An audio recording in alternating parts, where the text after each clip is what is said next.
Australian soldiers injured in Monday's helicopter crash in Afghanistan have arrived in Germany for advanced medical treatment. 3 commandos were killed in the incident that also claimed the life of an American pilot. Reporter Tim Arvier is at Landstuhl Hospital. Good morning, Tim. Now, the Defence Department has named all 3 dead soldiers. Who were they? It's a very sad day for their families. The first of the soldiers named last night was Private Benjamin Chuck, a 27-year-old from Yungaburra. He was on his 3rd tour of Afghanistan and was tragically about to return home in a matter of weeks on July 7. Another named Private Tim, a 38-year-old. It was his 2nd tour of the country. He was a demolition specialist, and he actually accepted a demotion in rank from sergeant to private just to join the commando unit and go on this tour.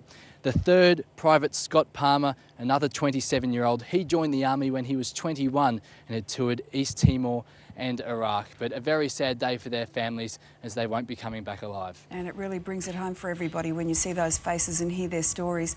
When did the soldiers arrive in Germany, Tim?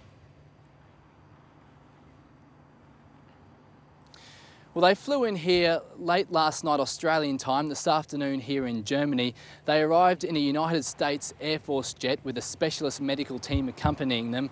They landed nearby at Ramstein Air Base and were then transferred by a military ambulance to here at Landstuhl Hospital. Now, we know that 2 are in a very serious condition. There are grave fears for their health.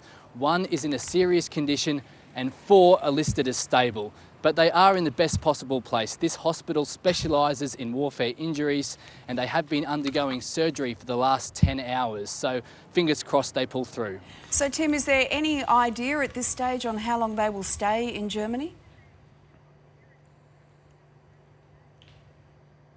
Well, it really depends on the severity of their injuries. Each one is an individual case. The average stay for the Americans who come through here is about 1 week. But as I said earlier, 2 of our Aussie soldiers are in a very bad way, so it could be a long stay for them here in Germany. OK, Tim Arvier there in Germany. Thanks very much for the update.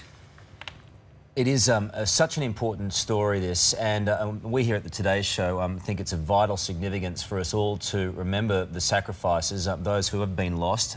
OK, Jessica, thank you. Now to 9 reporter Tim Arvier, who's in Rome. Tim, it's puzzling there were no charges over this incident. What do we know about the police investigation? Well, Peter, the Roman police have simply listed this case as an altercation between a couple. Despite the violence and the witnesses, it would have taken a so-called denuncia from Rachel Taylor, or in our language, she would have had to make a formal complaint against Newton. If she didn't, then the police are under no obligation to proceed any further with the matter. British police have released new images of what British toddler Madeleine McCann would have looked like 2.5 years on from her abduction in Portugal. It's part of a global internet campaign targeting whoever knows the identity of her kidnapper. This is what experts believe Madeleine McCann now looks like. A second picture is remarkably different and is how she would appear if living in a hotter climate. Madeleine may be in North Africa, she may be in Southern Europe, she could be anywhere. If she is in one of those territories, her skin tone and complexion may be different. Her hair colouring may be different. The images are part of an internet video campaign called A Minute for Madeleine, which the UK Child Protection Agency hopes will prick the conscience of anyone who knows about her disappearance.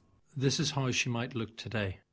Investigators are appealing to whoever is hiding the identity of Maddie's kidnapper to end the McCann's ordeal. Kate and Jerry feel that, as the police do, it is still not too late to do the right thing if you know anything. It's hoped the internet-based approach will prove successful and help solve other child abductions. The McCann family and British police are refusing to give up hope that Madeleine is alive and say recent cases around the world show how crucial it is to keep searching. J.C. Dugard is a timely reminder that you should never give up hope. The campaign launches across the world today. Police pleading with people to spread the word via social networking websites. If you're in Australia and you know something, if you're keeping this secret, then speak to your local police. In London, Tim Arvier, 9 News. Now.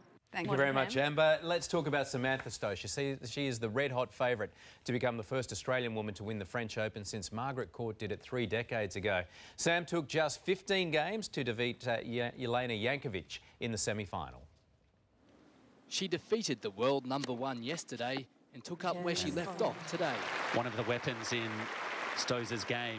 Samantha Stosur delivered a barrage of aces to begin the match and then broke Jankovic in the Serbian's second service game. And there it is. The big forehand by Stosur. The 26-year-old looked unstoppable. The power of her shots forcing errors. She won the first set in just 26 minutes. Not enough on the first volley from Jankovic. But Jankovic wasn't going down without a fight. Oh, that's found the line. And then a double fault allowed her to break Stosur's serve. However, the Aussie reacted like she did against Williams, breaking back and then taking out the match. And there it is. A winner. Dave Taylor's happy. Sam Stosur is through. To be in my first final of a Grand Slam is just fantastic, and I can't wait to get out there. Stosur will meet Francesca Schiavone in the final, and while she has a 4-1 record over the Italian, neither player has ever featured in a Grand Slam decider.